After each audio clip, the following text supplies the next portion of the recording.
Deception beyond the edge of the world. The sea was calm when the decision was made. Too calm. The kind of calm that comes before men disappear forever. The Viking world had grown used to raids, short voyages, fast blood, easy retreat. But this was different. This was not a raid meant to return with songs. This was a journey designed to test whether the world itself had an edge. The fleet did not sail toward England. It did not turn toward Francia. It went south, farther than any Viking force had ever dared to go. When the longships finally left the northern waters, they were no longer chasing glory. They were chasing possibility. The commander behind this decision was Bjorn Ironside, son of Ragnar Lothbrok, a name already feared across the north.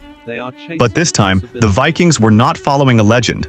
They were following a calculation. By the time the fleet was assembled, it counted 60 to 62 longships, carrying an estimated 3,000 to 3,500 Viking warriors, not farmers, not seasonal raiders. These were men chosen for endurance, discipline, and obedience. Weeks of supplies were loaded, spare sails, extra weapons, no space wasted. Beside Bjorn stood Hosteen, a brutal veteran of Frankish wars. Where Bjorn planned, Hosteen enforced. Where Bjorn calculated, Hosteen struck. Together they formed a balance that made the expedition possible. The voyage itself became the first enemy. As the fleet crossed the Bay of Biscay, storms shattered ships. Waves swallowed men whole. Disease spread in cramped hulls. Some longships vanished without a trace. Bjorn did not turn back.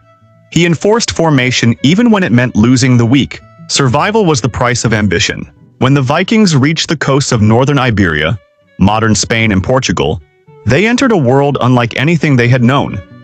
Rich ports, organized defenses, standing forces that did not scatter at the sight of axes. Raids followed, fast and violent.